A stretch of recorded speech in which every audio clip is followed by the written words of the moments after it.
నా హృదయపూర్వకమైన వందనాలు తెలియజేసుకున్న అందరికీ వందనాలు. అందరూ బాగున్నారా? బాగలేదా? ఏం సమాధానం రావట్లేదండి. హలో, బాగున్నారా? బాగలేదా?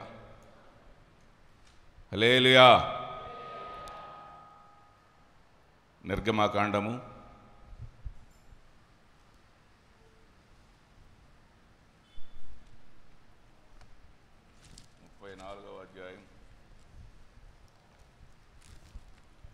34వ అధ్యాయము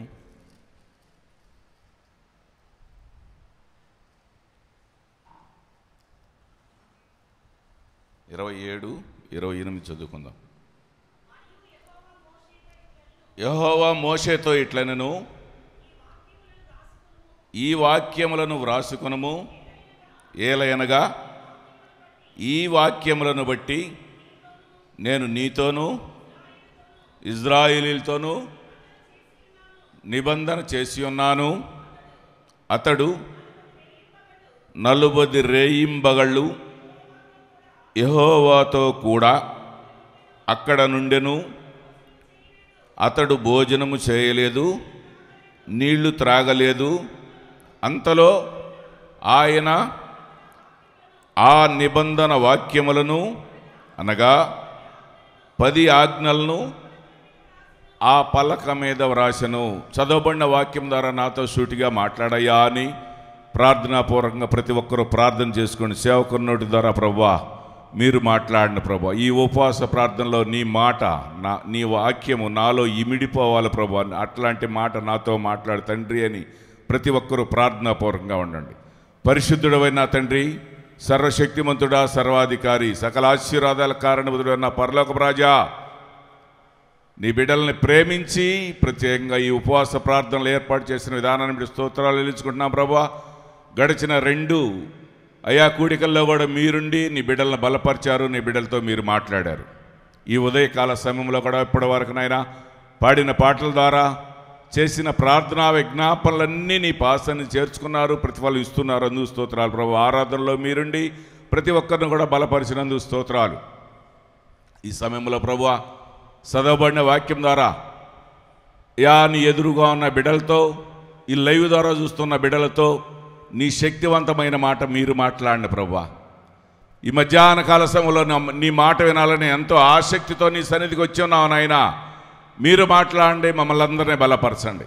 నీ పక్షాన్ని నిలవన నన్ను నీ శిలువ చాటును మరుగుపరుచుకొని నీ ఆత్మతో అభిషేకించి నీ శక్తివంతమైన మాట నా నోటి ద్వారా మీరు మాట్లాడండి.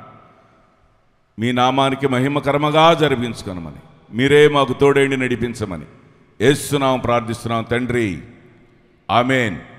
హల్లెలూయా, హల్లెలూయా.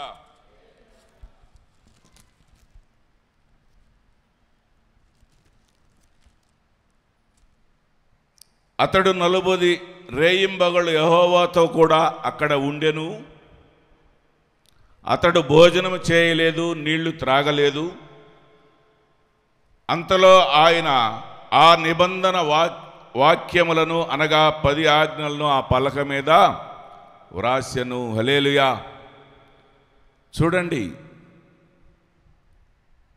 మోషేని దేవుడు ఇజ్రాయేలీలకి నాయకత్వం వహించమని చెప్పి అడిగి ఆయన నాయకుడిగా నిలబెట్టి ఇజ్రాయేలీని ఐగుప్తు దేశాన్ని నుంచి, ఆ శ్రమల నుంచి, ఆ బాధల నుంచి, ఆ ఇబ్బందులన్నిటి నుంచి కూడా మిమ్మల్ని ఇడిపిస్తాడు అని చెప్పి ఆయన నాయకుడిగా చేసి ఆ ఇజ్రాయేలీలందరినీ నడిపిస్తూ వస్తూ ఉన్నాడు.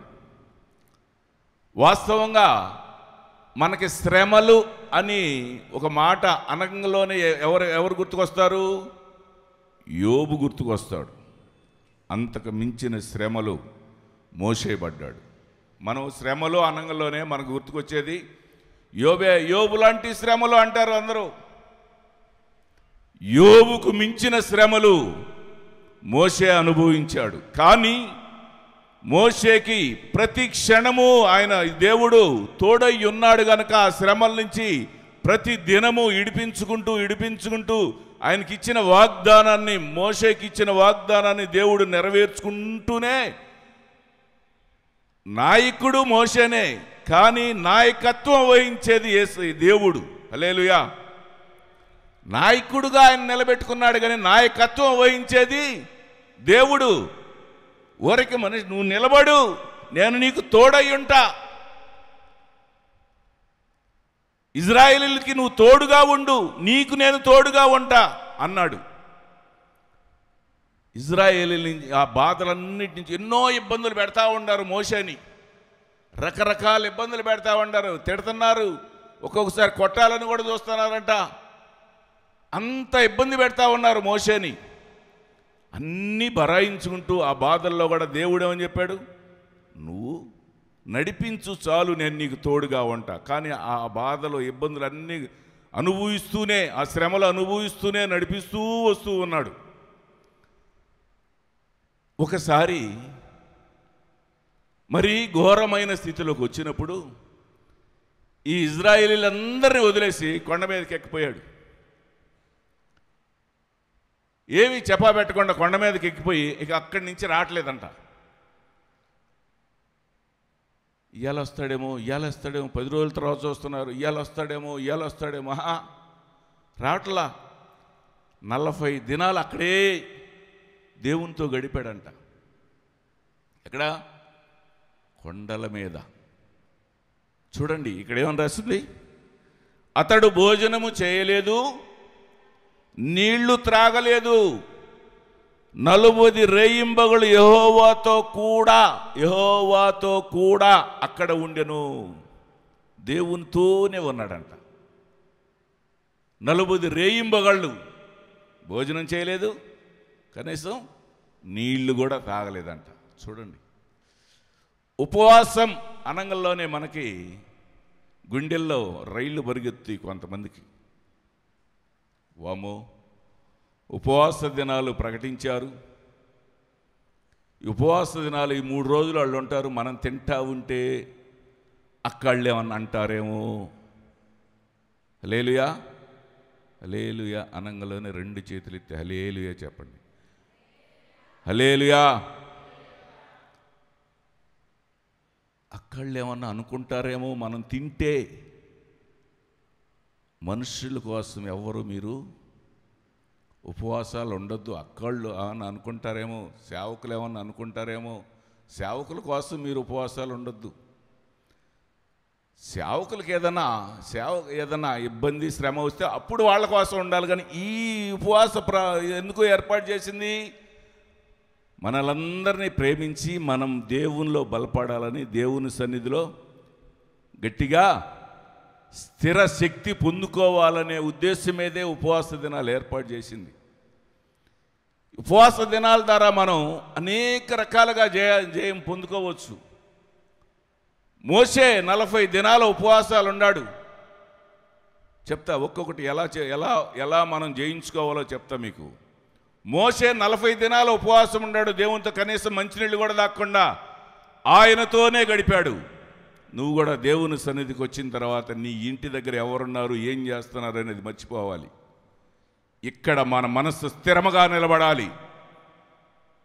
ఏమి చెప్తున్నారా, ఆ వాక్యము మనలోకి పోతుందా లేదా, మనలో ఆ వాక్యము ఇమిడిపోవాలి అనే ఆలోచనతోటే ఇక్కడ ఈ ఉపవాస ప్రార్థనలో నువ్వు గడిపితే ఈ 3 రోజుల ఉపవాస ప్రార్థనల ద్వారా నువ్వు అనుకున్నది సాధించి జయించి తీరుతావు. ఆమేన్ అనలేరా? ఏం వద్దా మీకు?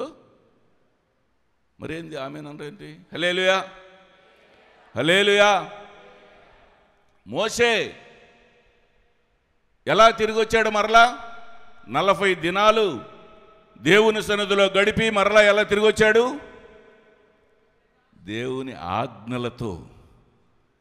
దేవుని ఆజ్ఞలతో మోషే దిగి వస్తూ ఉంటే, ఆ కొండ మీద నుంచి మోషే దిగి వస్తుంటే ఎవరో దిగి వస్తున్నారు, వెలుగు వస్తుంది అన్నట్టుగా చూస్తున్నారంట. ఆ ముఖం అంతా ప్రకాశింపబడుతూ ఉంది. ఆ ముఖంలో ఎలుగు వస్తుంది. ఎప్పుడైతే ఉపవాసం ఉంటావో నీ ముఖంలో కూడా వెలుగు వస్తుంది. కొంతమంది నీరసంగా నేను ఉపవాసం ఉండా అంటే అంటారు, నీరసంగా నేను ఉపవాసం ఉండా. ఉపవాసం ఉంటే మనలో ఇంకా శక్తి రావాలి. కానీ కావాలని అది అటు అనుకునేవాళ్ళు ఏంటంటే కావాలనే నువ్వు ఉపవాసం ఉన్నట్టు నీ పక్కాళ్ళకు కూడా తెలియకూడదని చెప్పాడు కదా దేవుడు. ఏమని చెప్పాడు? నీ ఎదుటి వాళ్ళకి ఎవరికి కూడా నీ ముఖంలో మార్పు రాకూడదు, ఉపవాసం ఉన్నట్టు తెలియదు. కొంతమంది అట్లా అనుకుంటారు.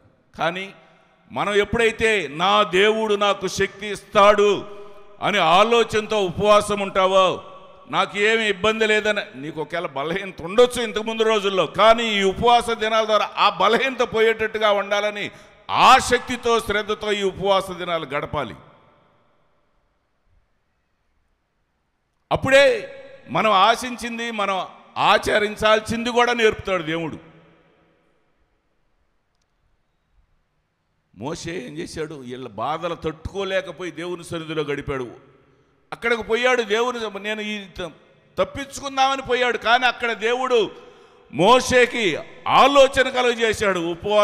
ఉపవాసం ఉండి నేను ప్రార్థన చేస్తే నా దేవుడు నాకు తోడై ఉంటాడు, నాకు ఈ ప్రజలను ఎలా నడిపించాలో కూడా మరలా నాకు ఆ మార్గాన్ని చూపిస్తాడు అనే ఆలోచనతో ఎప్పుడైతే 40 దినాలు భోజనం చేయలేదు, నీళ్లు త్రాగకుండా ఎప్పుడైతే ఉపవాసం ఉన్నాడో, మోషే ఇగో నీ ప్రజలని ఈ ఆజ్ఞలతో పాటించి నడుచుకోమని చెప్పు, నీ మాట వింటారు ఇకనని చెప్పి పంపించాడు. అవి వచ్చేటప్పుడు ఎలా వచ్చాడు? ప్రకాశవంతమైన వెలుగుతో వచ్చాడు. రేపు మధ్యాహ్నం మనం అందరం కూడా ప్రకాశమైన వెలుగుతో వెళ్ళిపోవాలి ఇక్కడి నుంచి వెళ్ళేటప్పుడు. హల్లెలూయా. చూడండి, మోషే దేనికి ఉపవాసం ఉన్నాడు? మోషే దేనికి ఉపవాసం ఉన్నాడు? దేవుని శాసనాలని పొందుకోవటానికి. ఆ మార్గం ఎలా ఉంటుందని చెప్పి ఆ శాసనాలని, ఆజ్ఞల్ని పొందుకోవటానికి ఉన్నాడు. హల్లెలూయా, హల్లెలూయా. అలాగే 2వ సమూయేలు గ్రంథము 12వ అధ్యాయము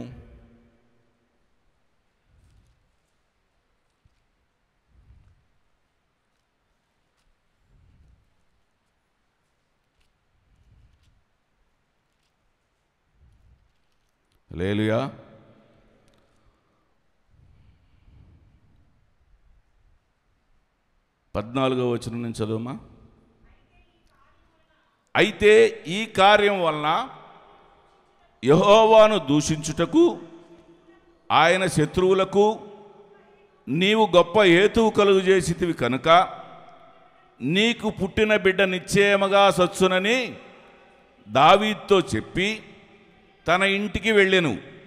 యెహోవా ఊరియా భార్య దావీదునకు కనిన బిడ్డను మొత్తినందున అది బహు జబ్బుపడెను.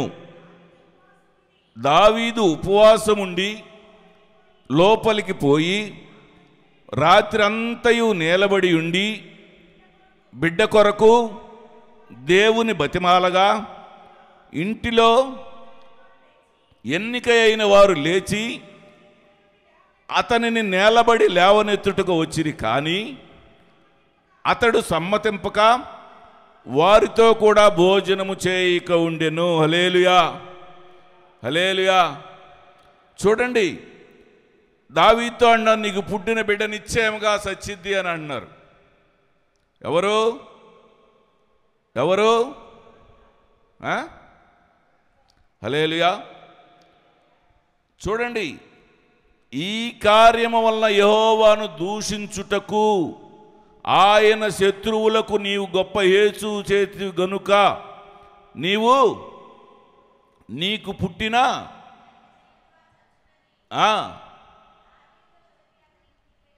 అది చూడండి చచ్చిద్దని చెప్పారు. కానీ దావీదు ఏం చేశాడు? ఉపవాసం ఉన్నాడు. బంధువులు వచ్చి బాబు నువ్వు తినవయ్యా, మేము కూడా తింటున్నావు, నువ్వు కూడా తినవయ్యా.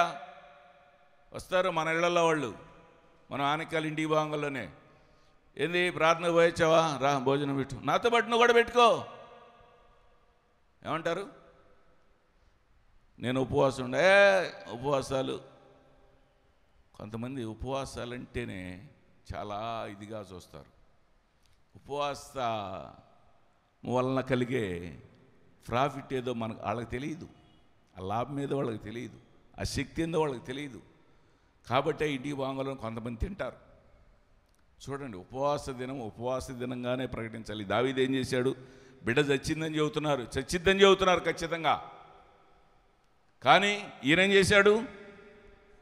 రాత్రంతయు నేలబడి ఉండి బిడ్డ కొరకు దేవుని బతిమలాలగా ఇంటిలో ఎన్నికైన వారు లేచి అతన్ని నేలబడి లేవనెత్తుకు వచ్చిరు. కానీ నేలబడి అని ఎంతో ప్రయాసతో ప్రార్థన చేస్తూ ఉన్నాడు.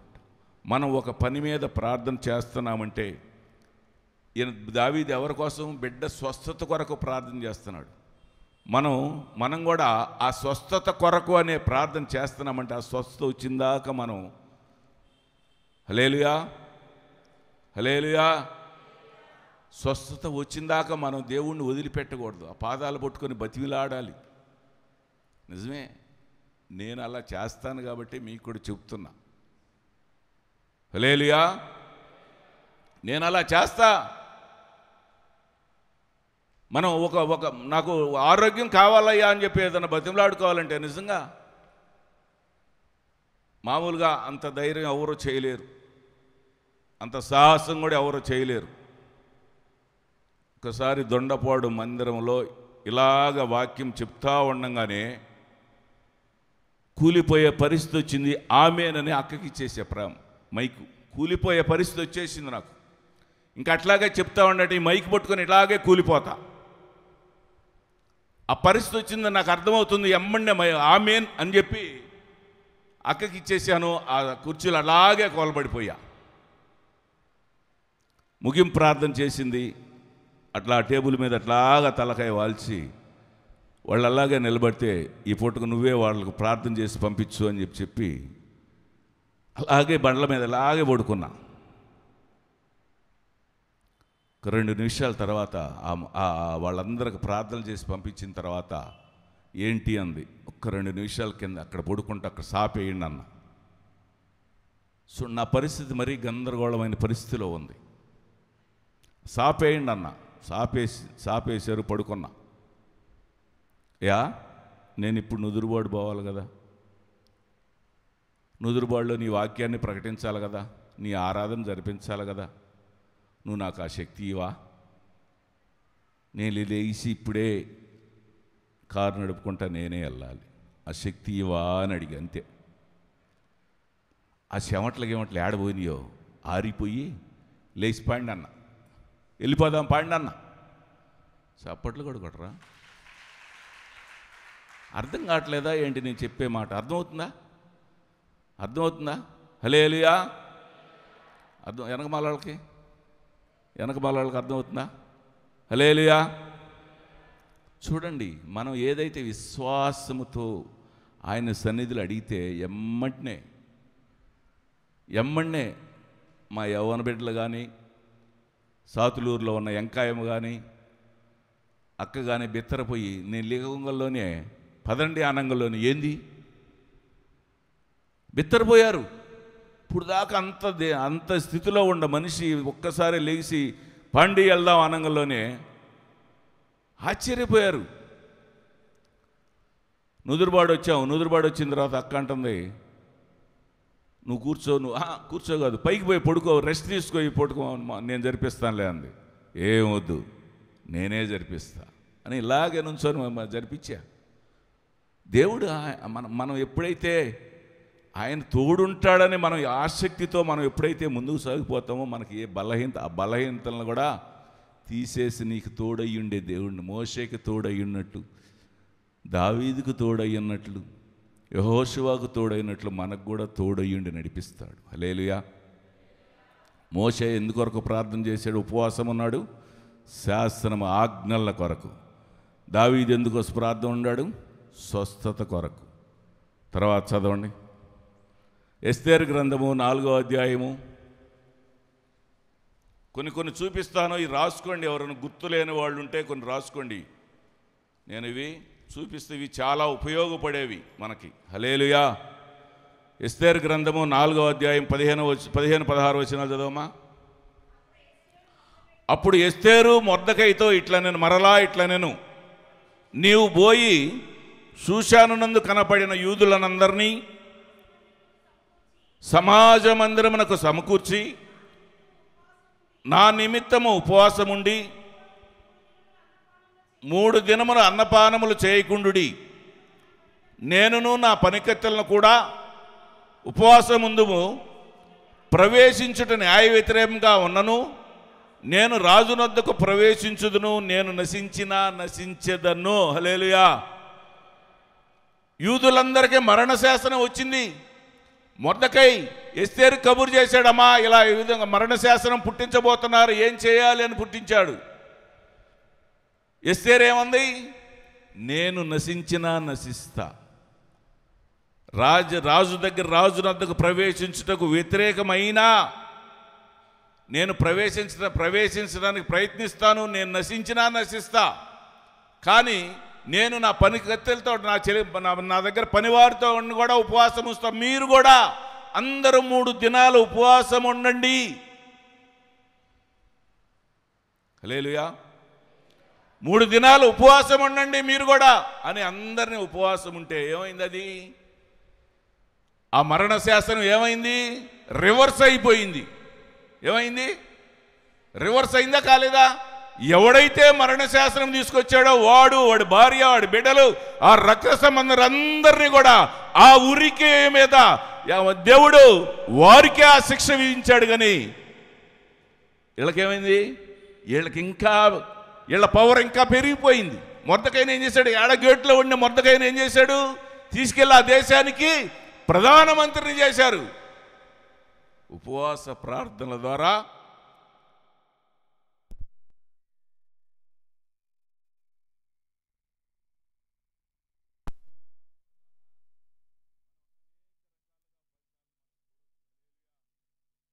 హల్లెలూయా.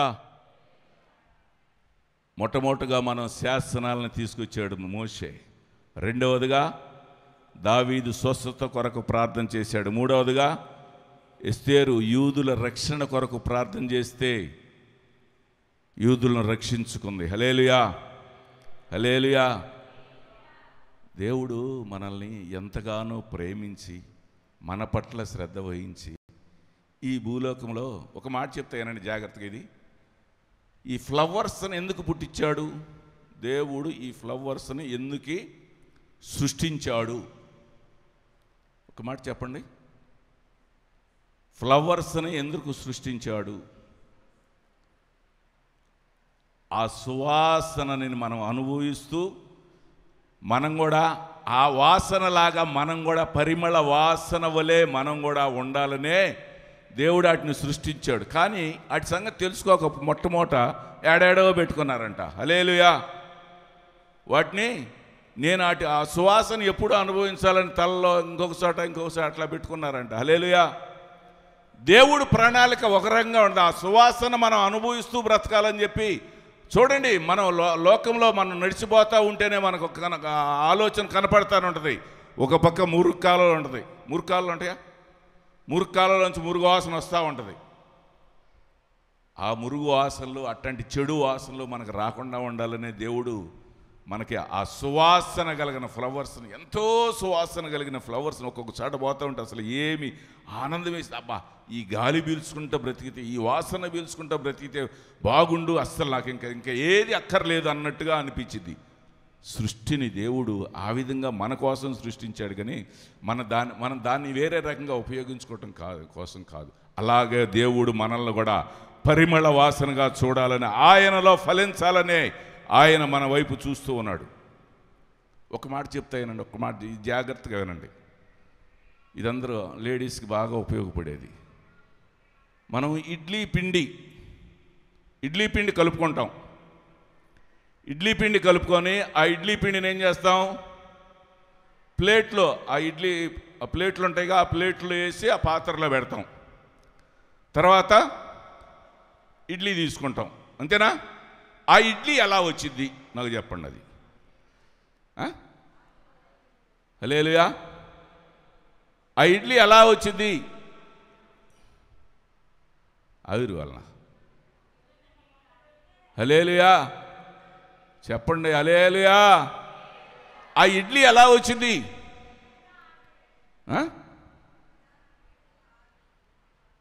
పిండి దేంతో కలుపుతారు?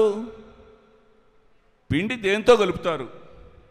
మినపప్పు ఆ పప్పులు కాదు నేను అడుగుతుంది. పిండి మామూలుగా మీరు బియ్యపిండి మినపిండి కలిపి దేంతో కలుపుతారు? నీళ్లతో కలుపుతారు. నీళ్లతోనే కలిపేది. నీళ్లతో కలిపేగా దాంట్లో వేసేది. మరలా ఆ నీళ్లు బయటకు వస్తేనేగా మనకు ఆ ఇడ్లీ వచ్చేది. అవునా కదా?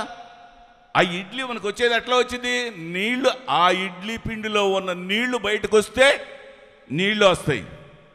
నీలో ఉన్న చెడు మచ్చరాలన్నీ పోవాలంటే దేవుని వాక్యము నీలో ప్రవేశించాలి. హల్లెలూయా. ఇడ్లీ ఎలా వచ్చిందో అలాగుండాలి మన హృదయం. ఈ పలక మీద ఆ వాక్యం అనే హృదయంతో మనం ఎప్పుడు దాన్ని, ఆ వాక్యాన్ని మనం నెమరు వేసుకుంటూ ఉంటే మన హృదయంలో ఆ వాక్యం ఎప్పుడు మన శాశ్వతంగా ఉంటుంది. దేవుడు అంటున్నాడు, నీ హృదయం ఎప్పుడు కూడా హృదయం అనే పలక మీద వ్రాయబడినట్లుగా నీ హృదయం ఎప్పుడు సంతోషముగా ఉండాలి. నువ్వు ఎప్పుడు ఆనందంగా ఉండాలి. అది ఉండాలంటే మనలో ఆయనకు వ్యతిరేకంగా చెడు ఏవైతే ఉంటాయో అవన్నీ మనలోంచి పోతేనే, ఆ కీడు పాడు అన్నీ మనలోంచి పోతేనే నీవు దేవుడికి ఇష్టరాలుగా ఉంటావు. మాట్లాడుతూనే ఉంటావు, ఎదురుగా మాట్లాడుతూనే ఉంటావు. ఈ మనసులోనూ ఇంకొక రంగా ఉంటుంది. బాగున్నావా, ఏం చేస్తున్నావు, ఏంది అంటాడు. అమ్మో ఈడు మామూలుడు కాదు, ఈడు చాలా దుర్మార్గుడు అని లోపల ఉంటుందో మా మాట. అట్లా ఉండకూడదు. మనం ఏం మాట్లాడినా కూడా మన హృదయానుసారంగా మాట్లాడాలి. ఎదురుగా ఏదైనా అడగాలి, అంతేగాని మనిషి ఎదురుగా ఉండగా అతనితో ఒక మాట, అతను పోయిన తర్వాత కొంతమంది ఇంకో మాటలు మాట్లాడుతూ ఉంటారు. మన హృదయం ఎప్పుడు కూడా దేవునికి అప్పచెప్పాలి. దేవునికి లెక్క చెప్పాల్సి వస్తుంది ఒక ముందు దినాల్లో. జాగ్రత్త. అది మంచిదే అనుకుంటారు కొంతమంది. ఎదురుగా ఉన్నప్పుడు ఆహా బాగుండవు, నువ్వు పరిచర్యలో బాగా ఉండవు అని నేనే అన్నాను అనుకో, నా మనసులో బాగుండాడు అని అన్నాను. పోయాడు, వీడి సంగతి నీకు తెలుసా? పోయిన తర్వాత వీడి సంగతి నీకు తెలుసా? ఇంతకుముందు ఎడ చేసాడు అనుకున్నా అని మనం పక్కాడుతూ అన్నాం అనుకో, వాడేమనుకుంటాడు? ఆయన పోయిన తర్వాత వాడిని అంటున్నాడే, ఇప్పుడు నాతో అంటున్నాడే, నేను పోయిన తర్వాత నన్ను అందా అని అనుకోరా? అందుకని నేను ఏదైనా ఖచ్చితంగా ఏదైనా మొహమాట లేకుండా ఇది ఎందుకు జరిగింది అని అడుగుతా అంతే. అది కొంతమంది కోపం వచ్చింది, వచ్చే రాని పాని దేవుడే చూసుకుంటాడు అనుకుంటా నేను. హల్లెలూయా. కోపం వచ్చే రాని దేవుడే చూసుకుంటాడు. మనం చేసేది హల్లెలూయా భక్తి. దేవుడు మనల్ని ఎంతగానో ప్రేమించి మధ్యలో ఉపవాస ప్రార్థనల ద్వారా మనం ఫలించు ద్రాక్షావల్లి వారు చేస్తున్నాడు. హల్లెలూయా. మొట్టమొదటిగా దేవుని కట్టడల్ని తీసుకురావడానికి మోషే చేశాడు. దావీదు స్వస్థతల కొరకు చేశాడు. మూడవదిగా యూదుల రక్షణ కొరకు ఎస్తేరు చేసింది. నాలుగవదిగా దానియేలు కూడా ఉపవాసం ఉన్నాడు. దేనికి ఉన్నాడు? 9వ అధ్యాయం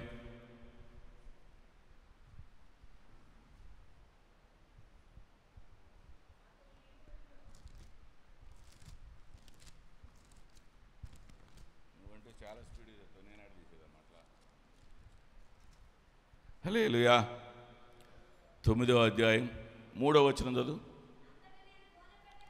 అంతటా నేను గోనె పట్ట కట్టుకొని ధూళి తలపైన వేసుకొని ఉపవాసముండి ప్రార్థనా విజ్ఞాపనలు చేయుటకై ప్రభువుకు దేవుని ఎదుట నా మనసును నిబ్బరము చేసుకుంటుని. తర్వాత 20వ వచనం చదువు. నేనింకా పలుకుచూ ప్రార్థన చేయుచు పవిత్ర పర్వతము కొరకు నా దేవుడైన యెహోవా ఎదుట నా పాపమును నా జనము యొక్క పాపమును ఒప్పుకొనుచు నా దేవుని విజ్ఞాపన చేయుచుంటిని. నేను ఇలాగున మాట్లాడుచు ప్రార్థన చేయుచునుండగా మొదట నేను దర్శనమందు చూసిన అతి ప్రకాశమానుడైన గబ్రియేలును ఆ మనుషుడు సాయంత్రపు బలి అర్పించు సమయమున నాకు కనపడి నన్ను ముట్టెను. అతడు నాతో మాట్లాడి ఆ సంగతి నాకు తెలియజేసి ఇట్లెన్నో, దానియేలు, నీవు గ్రహింప శక్తి ఇచ్చుటకు నేను వచ్చి తిని, నీవు బహుప్రియుడవు గనుక నీవు విజ్ఞాపనము చేయని ఆరంభించినప్పుడు ఈ సంగతిని నీకు చెప్పుటకు వెళ్ళవలనని ఆజ్ఞ బయలుదేరును. కావున ఈ సంగతిని తెలుసుకొని నీకు కలిగిన దర్శన భావమును గ్రహించుము. హల్లెలూయా, హల్లెలూయా. మనకు వచ్చిన దర్శనాలను నెరవేర్చుకోవటానికి ఉపవాసం ఉండి ప్రార్థన చేస్తే ఈ విధంగా దానియేలు ఏ విధంగా ఉపవాస ప్రార్థన చేశాడో, గబ్రియేలు వచ్చి ఏ విధంగా సమాధానం చెప్పాడో. గబ్రియేలు ఎవరు? దేవుని దూత మన దగ్గరకు వస్తుంది. దేవుని మనం ఉపవాసం ఉండి ప్రార్థన చేస్తే దేవుని దూత మన దగ్గరకు వచ్చి మనకు కలిగిన దర్శనాలు, మనకు దర్శనాలు ఇస్తాడు. దేవుడు నాకు దర్శనాలు ఇస్తాడు అన్నాళ్ళు ఒకసారి చేయొద్దండి. హల్లెలూయా. అందరికి ఇస్తున్నాడా? సంతోషం. ఎవరో మధ్య మధ్యలో ఒకళ్ళు గారు ఎత్తలేదు, కానీ చాలా సంతోషం. అలా ఉపవాసం ఉండి ప్రార్థన చేసుకుంటే మనం నా దేవుడు నా ఎదుట ఉన్నాడు అని ప్రార్థనాపూర్వకంగా ఉంటే, నా దేవుడు నా ప్రార్థన అంగీకరిస్తున్నాడు అని మనం ఆ శక్తిని మనం కనపరుచుకోవాలని ఆలోచనతో ఉంటే దేవుడు మన ప్రార్థన ఆలకిస్తాడు. మనకు వచ్చిన కలలను కానీ మనకు వచ్చిన దర్శనాలను కానీ నెరవేర్చడానికి దూతను మనకు దగ్గరకు పంపించి మనకు ఆలోచన చెప్పి నడిపిస్తాడు. మనకు ఆలోచన చెప్పడానికి దూతలు వస్తారు మన దగ్గరికి. వస్తారా? చెవులో అప్పుడప్పుడు జూరేగల్లాగా చెబుతూ ఉంటారా? జూరేగల్లాగా చెబుతారా? మామూలుగా చెబుతారా? హల్లెలూయా. మామూలుగానే చెప్తారు. హల్లెలూయా. దేవుడు మనతో మాట్లాడుతూ ఉంటాడు. దూతల ద్వారా మనతో, దేవుడే వచ్చాడు నాతో మాట్లాడాడు అనుకోవటానికి లేదు, దూతల ద్వారా మనతో మాట్లాడుతూ ఉంటాడు. హల్లెలూయా. మనకు కలిగిన దర్శన భావాలను, దర్శనాన్ని కానీ కలలను కానీ నెరవేర్చుకోవాలంటే మనం ప్రార్థన, ఉపవాస ప్రార్థన శక్తి ద్వారానే మనం నేర్చుకోవాలి. హల్లెలూయా, హల్లెలూయా. చూడండి, ఎజ్రా కూడా ఉపవాసం ఉన్నాడు. దేనికి ఉన్నాడు? చదవటం అవుతుంది కానీ ప్రయాణాలు నెరవేర్చుట కొరకు. ఆయన ఏదైతే ప్రయాణాలు చేయాలనుకున్నాడు, మనం కూడా ఎక్కడికైనా ప్రయాణం చేయాలంటే ఆ ఎజ్రా వలే, టైం చాలా అవుతుంది ఇప్పటికే, నేను చెప్తాను జాగ్రత్తగానండి. హల్లెలూయా, హల్లెలూయా. మనం ఎక్కడప్పుడు దావీదే ఉన్నాడు. దావీదు నేను ప్రయాణం ఎజ్రా ప్రయాణం అట్లా చేశాడు. దావీదు గురించి అయితే అందరూ బాగా తెలుసు. ఇది చెప్తాయనండి. దావీదు ఎక్కడికన్నా పోవాలంటే ముందు ప్రార్థన చేసుకొని ప్రార్థనాపూర్వకంగా నేను వెళ్ళాలా వద్దా అని దావీదు దేవుడిని అడిగితే, వెళ్ళాలంటే వెళ్ళాలొద్దంటాడు, లేకపోతే ఇంకొక మార్గంలో వెళ్ళాలంటాడు. ఇప్పుడు కాదులే తర్వాత వెళ్దుకోనాను అంటాడు దేవుడు. రకరకాలుగా చూపిస్తానున్నాడు దావీదుకి. ఆ ప్రయాణం యుద్ధానికి పోవాలా వద్దా, ఆ ప్రయాణం చేయాలా వద్దా, అక్కడ నాకు జయం వచ్చిద్దా లేదా. మనం కూడా ఒక పని తలంపు, ఒక ఆలోచన వచ్చినప్పుడు, ఒక పని చేయాలని వచ్చినప్పుడు, ఒక వ్యాపారం చేయాలని వచ్చినప్పుడు, లేకపోతే మన కుటుంబంలో ఏదైనా ఒక పని చేయాలని ఆలోచన వచ్చినప్పుడు మనం ఉపవాసం ఉండి, ఒక రోజైనా ఒక పూటైనా ఉపవాసం ఉండి ప్రార్థన చేసి కనిపెడితే అది ఖచ్చితంగా దేవుడు మనకి బయలుపరుస్తాడు. మనం మన ఇష్టం వచ్చినట్టు మనం పనులు చేస్తూ ఉంటే కొంతమంది వస్తారు, ఈ పని చేయబోయినా నాకు ఆ పని కాలేదే అంటారు. అది దేవుని చిత్తానంగా నువ్వు కనిపెట్టి, ఇప్పుడు కాదు 4 రోజుల తర్వాత అని చూపిస్తాడు, ఆలోచన ఇస్తాడు. అట్లా కనిపెట్టి మనం ఏదైనా పని చేయాలి, కానీ మన ఇష్ట ప్రకారంగా మనం పని చేయకూడదు. హల్లెలూయా. మన ఇష్ట ప్రకారంగా మనం చేయకూడదు. మన ప్రార్థనలు అంగీకరించే దేవుడు, మన అర్పణలు అంగీకరించే దేవుడు, మనకు తోడై ఉండే దేవుడు, ఉపవాస ద్వారా అనేక రకాలుగా విజయాన్ని ఇస్తానని చెప్పి మనం కొంతమంది తెలుసుకున్నాం కదా. మోషే ఆజ్ఞలు తీసుకొచ్చాడు. దావీదేమో స్వస్థ కొరకు ప్రార్థన చేశాడు. ఎస్తేరేమో యూదుల కొరకు ప్రార్థన చేసింది. దానియేలు దేని కోసం ప్రార్థన చేశాడు? దర్శనాలు నెరవేర్పు కొరకు. మనం కూడా అలా దర్శనాలు నెరవేర్పు కొరకు ప్రార్థన చేసుకోవాలి. ఇలా మనం ప్రతి విషయంలో మనం ఆయనని అడగాలి. ప్రతి విషయంలో ఉపవాసం ఉండి మనం ఎప్పుడైతే ఆయన కనిపెట్టి మనం అడుగుతామో అప్పుడు దేవుడు ప్రతి విషయంలో కూడా ద్వారాలు తెరుస్తాడు. అవును, ఉపవాస ప్రార్థనల ఫలితం చాలా చాలా ఎక్కువగా ఉంటుంది. నిజం, ఇది ఖచ్చితంగా నేను చెప్పగలను. ఎందుకంటే గత 5 సంవత్సరాలు, ఇది 6వ సంవత్సరం, ఇంకా 5 సంవత్సరాల నుంచి కూడా నేను ఖచ్చితంగా శనివారం ఆదివారం ఉపవాసం ఉంటున్నా. కాబట్టే నన్ను వాళ్ళని నేను ఎట్లా నిలబడగలుగుతున్నానంటే ఆ దేవుడు నాకు ఇచ్చిన శక్తే. లేకపోతే ఉపవాసం లేకపోతే మనం ఏమీ చేయలేం. ఒకటే గుర్తుపెట్టుకోండి, ఎవరైనా సరే ఇవాళ నుంచి ఒక ఉపవాసం ఉండకపోతే ఒకవేళ నేను ఉండలేను అని అనుకోవాకండి. ఎవరు కూడా అయ్యో నాలో బలహీనత ఉందే అని అనుకోవాకండి. ఆ బలహీనతను మాయం చేస్తాడు దేవుడు. నువ్వు ఉపవాసం ఉండాలని ఆలోచన నీకుండి వస్తే ఉపవాస ప్రార్థనలో కూడా నేను దేవుని శక్తిని పొందుకోవాలి, దేవుని ఆలోచన పొందుకోవాలనే ఆలోచన ఆ తలంపు నీకు వస్తే దేవుని సన్నిధికి వచ్చినప్పుడు ఆ నీలో ఉన్న బలహీనత ఎటో గాల్లో ఆవిరి వలె మాయమైపోతుంది. హల్లెలూయా, హల్లెలూయా. అక్కడ దాకా ఎందుకండి? యేసు ప్రభువారే ఉపవాసం అన్నాడా లేదా? యేసు ప్రభువారు మానవదారిగా శరీరధారిగా ఉన్నప్పుడు 40 దినాలు ఉపవాసం ఉండి దేవుని శక్తిని మరలా ఆయన శక్తిని పొందుకొని సైతాన్ని ఎదిరించే శక్తిని పొందుకొని సైతానికి ఏ విధంగా సమాధానం చెప్పాడు మనం చదువుకుంటే పోతే టైం చాలా అయిపోయింది. ఇప్పటికే శనివారం ఏం పర్వాలేదంటారా? ఇంకొక గంట శనివారంగా ఉపవాసాలు అంటున్నారు. ఉపవాసాలు లేనివాళ్ళు పాపం వాళ్ళు ఏంది ఇంకా చెప్తానే ఉన్నాడు, నాకు ఆకలి అవుతుంది అని అనుకుంటారు కొంతమంది. యేసు ప్రభువారు దేనికి ఉన్నాడు? యేసు ప్రభువారే దేనికి ఉన్నాడు అసలు? ఆయన దేవుడు కదా. కొంతమంది అనుకుంటారు ఆయన దేవుడు కదా, ఆయన ఎందుకు ఉన్నాడు అని అనుకుంటారు. ఆయన మనుష్య రూపంలో ఉన్నప్పుడు ఉపవాసం ఉన్నాడు. ఆయన మనుష్యునిగా మన కోసం ఆయన త్యాగభరితమైన ఆ మనుష్య రూపానికి వచ్చి చిన్న పిల్లవాడి నుంచి మనం ఎలా ఏ విధంగా బ్రతకాలో మనకు తెలియపరిచి, ఇదిగో ఈ విధంగా బ్రతకండి, ఈ విధంగా కష్టపడండి, ఈ విధంగా బ్రతకండి అని చెప్పి మన నడవాల్సిన నడకలు కూడా మనకు నేర్పి, ఆ తర్వాత నువ్వు ఎలా దేవుని శక్తిని పొందుకుంటావో దాని కొరకు ఆయన 40 దినాలు ఉపవాసం ఉండి ఆయన శక్తిని పొందుకున్నాడు. ఇవాళ నీవు కూడా ఉపవాసం ఉండి 40 దినాలు అమ్మో 40 దినాలు ఉండమంటున్నారు. ఏడుంటాం? 3 దినాలు ఉండాలంటే చాలా కష్టంగా ఉంటుంది కదా. హల్లెలూయా. 3 రోజులు ఉపవాసం ఉండాలంటే చాలా కష్టం. మనం అట్లా మనసులో అనుకోకూడదు అసలు. 3 రోజులు కాదు 40 దినాలు కూడా దేవుడు మనల్ని ఉంచుతాడు అనే ఆసక్తితో శ్రద్ధ నీలో ఎప్పుడైతే ఆ మనస్సు పుట్టిద్దో, ఆ మనస్సు నీకు ఎప్పుడైతే పుట్టిద్దో నీకు ఆకలి కాదు, మంచినీళ్ళు దాహం కూడా కాదు. హల్లెలూయా. చూడండి, దేవుని కార్యాలు మనం ఊహించని కార్యాలు మనం చూస్తాం ఉపవాస ప్రార్థనల ద్వారా. నీకు ఏ అవసరం ఉందో ఆ అవసరం కొరకు ఉపవాసముండు. దేవుడు ఖచ్చితంగా నీ కోరికలను తీర్చి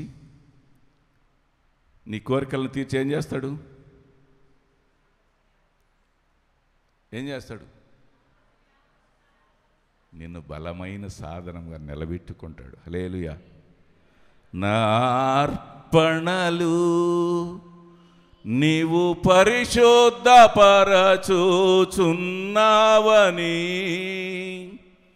యేసయ్యా నీ పాదాల చింత నా శిరము వంచెదా. నీవే నాకని నేనే నీకని నాకై విజ్ఞాపన చేయుచున్నావని నా అర్పణలు నీవు పరిశుద్ధపరచుచున్నావని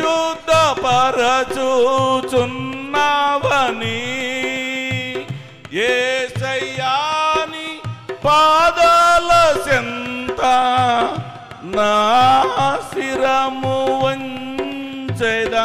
నీవే నాకని నేనే నీకని నాకై విజ్ఞాపన చేయుచున్నావని నీవే నాకని నేనే నీకని నాకై విజ్ఞాపన చేయుచున్నావని. చప్పట్లు కొడదాం అందరం.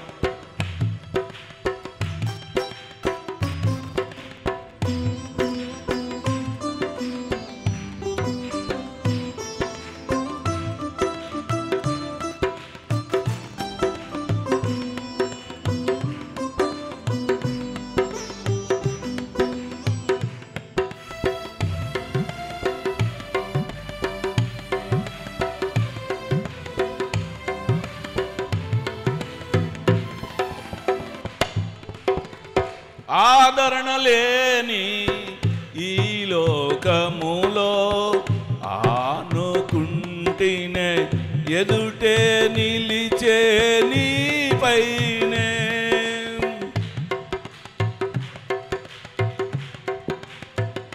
ఆదరణ లేని ఈ లోకములో ఆనుకుంటేనే ఎదుటే నిలిచే నీ పైనే. అనురాగ సీమలో అనుబంధము పెంచిన నీతో అరణ్యవాసమే నాకు మేలాయను. అనురాగ సీమలో అనుబంధము పెంచిన నీతో అరణ్యవాసమే నాకు మేలాయను. నా అర్పణను నీవు పరిశుద్ధపరచుచున్నావని యేసయ్యా నీ పాదాల చెంత నా శిరము వంచెద. నీవే నాకని నేనే నీకని నాకై విజ్ఞాపన చేయుచున్నావని. నీవే నాకని నేనే నీకని నాకై విజ్ఞాపన చేయుచున్నావని.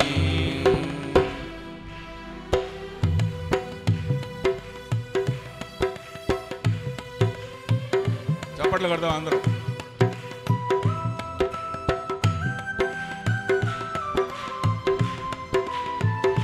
మనం చెప్పుకున్న వాక్యానికి ఈ పాటకి లింక్ ఉంది కానీ ఈ పాట పాడాలనిపించింది నాకు, పాడతాను.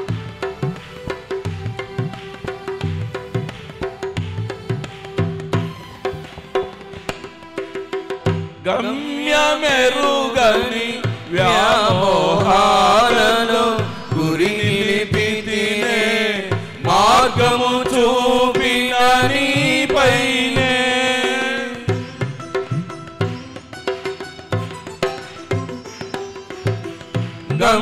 గమ్యమెరుగని వ్యామోహాలలో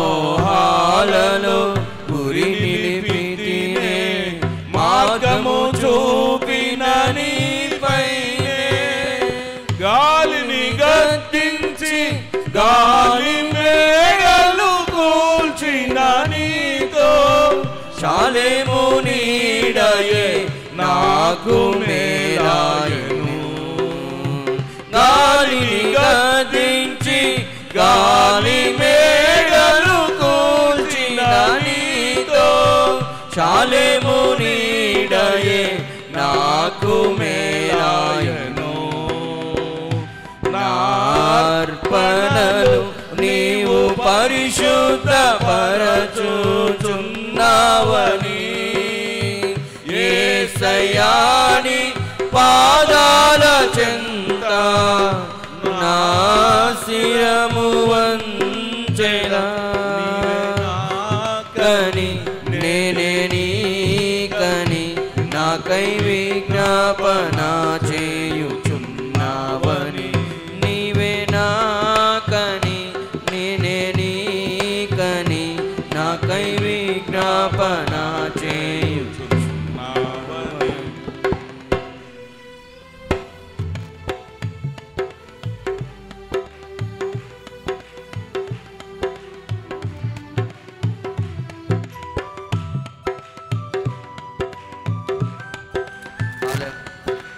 చప్పట్లు కొడదాం అందరూ.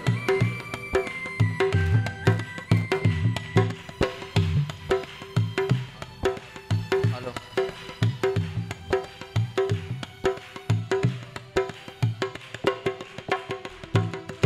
మంద కాపరుల గుడారాలలో మహిమరచితినే మమతను చూపిన నీ పైనే.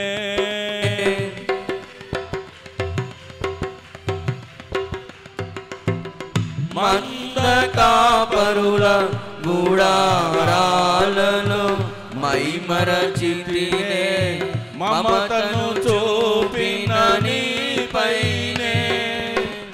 మహిమాన్వితమైన నీ మందలో నన్ను దాచిన నీతో సియోను ధ్యానమే నాకు మేలాయనే. మహిమాన్వితమైన నీ మందలో నన్ను దాచిన నీతో సియోను ధ్యానమే నాకు మేలాయను. నా అర్పణలు నీవు పరిశుద్ధపరచుచున్నావని యేసయ్యా నీ పాదాల చెంత నా శిరము వంచెదా. నీవే నాకని నేనే నీకని నాకై విజ్ఞాపన చేయుచున్నావని. నీవే నాకని నేనే నీకని నాకై విజ్ఞాపన చేయుచున్నావని. నా అర్పణలు నీవు పరిశుద్ధపరచుచున్నావని యేసయ్యా నీ పాదాల చెంత నా శిరము వంచెదా. నీవే నాకని నేనే నీకని నాకై విజ్ఞాపన చేయుచున్నావని. నీవే నాకని నేనే నీకని నాకై విజ్ఞాపన చేయుచున్నావని. హల్లెలూయా, హల్లెలూయా. చూడండి, ఉపవాస దినంగానే మనం చేసుకుందాం. ఉపవాస దినాల అనంగంలోనే మనలో ఎలా ఉండాలంటే మన జీవితంలో ఒక వెలుగు వచ్చింది అన్న ఆసక్తి మనలో కనపడాలి. ఉపవాస దినాల ద్వారా అంతా మనం మేలులు పొందుకుంటాం. ఉపవాస దినాల ద్వారా ఎంతోమంది ఏ విధంగా మనం బైబిల్లోనే చూసాం. ఎస్తేరు ఎలా జయించింది, దావీదు ఎలా జయించాడు, మోషే ఎలా జయించాడు, ఎజ్రా ఎలా ఈ ప్రయాణాల్లో తోడై ఉన్నాడు. దేవుడే 40 దినాలు ఉపవాసం ఉండి మానవ రూపంలో ఉండి ఎలా శక్తి పొందుకున్నాడు. మనకు అన్ని రకాలుగా ఈ ఉపవాస ప్రార్థనలు అన్ని రకాలుగా ఉపయోగపడతాయి. మనం ఉపవాసం ఉండేది, ఆ ఉపవాసం ఏంటంటే ఎదుటి వాళ్ళకి ఎవరికి మనలో అది కనపడకూడదు. ఎప్పుడు కూడా మనలో ఎప్పుడు ఆ సంతోషం శక్తి నాలో ఉంది అని చెప్పి మనం ఎప్పుడు కూడా ఆ ఉపవాస దినంగానే చూడాలి. కానీ ఎందులే వీళ్ళు చేస్తూ ఉండర్లే మనకెందుకులే అనే మాట మనలోకి రాకూడదు. 6 నెలలకు ఒకసారి సేవకులు మన సంఘాలని ప్రేమించి ఇలా ఉపవాస ప్రార్థనలు పెట్టిస్తున్నారంటే అందరూ ప్రతి కుటుంబం కూడా సంతోషంగా ఉండాలి, బాగుపడాలి, వాళ్ళలో ఉన్న బలహీనతలు పోవాలి, వాళ్ళలో ఉన్న ఆ కుటుంబాల్లో ఏ వ్యాధి బాధలు ఉన్నా కూడా, ఎట్లాంటి బాధలు ఉన్నా కూడా, ఎట్లాంటి కరువు కాటకాలు ఉన్నా కూడా, ప్రతిదీ కూడా తొలగిపోవాలనేగా ఉపవాస ప్రార్థనలు ఏర్పాటు చేసుకుంది. ఉపవాస ప్రార్థనలు అంటే మనం ఉత్సాహంగా ఉల్లాసంగా రావాలి. ఆ ఉపవాస ప్రార్థనలో మనం పాలు పంపులు పొందుకున్న తర్వాత మనం వెళ్ళేటప్పుడు ఎలా శక్తిని కనపరుచుకొని మన గుప్పెట్లో ఉండాలి. అది ఆ శక్తి.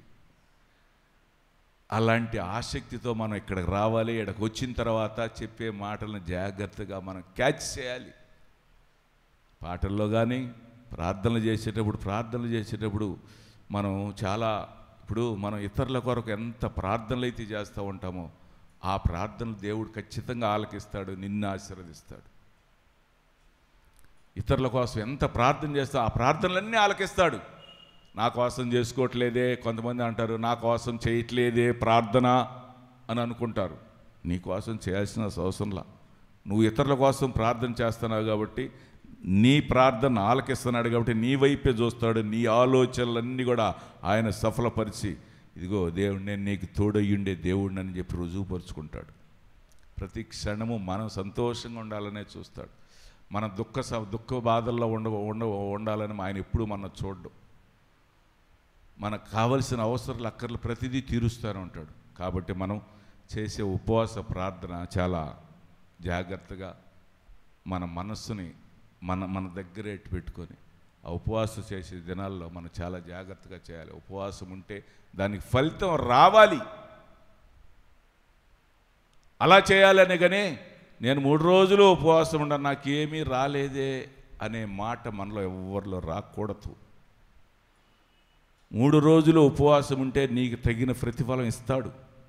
నీ ఆలోచన బట్టే ప్రతిఫలం ఇస్తాడు. నువ్వు ఎలా ప్రార్థన చేస్తావో ఆ ప్రార్థన బట్టే ప్రతిఫలం ఇస్తాడు. ఆయన కనుదృష్టి ఎప్పుడు కూడా మన మీదే ఉంటుంది. ఉంటుందా లేదా? ఆయన నిద్రపోయేవాడా?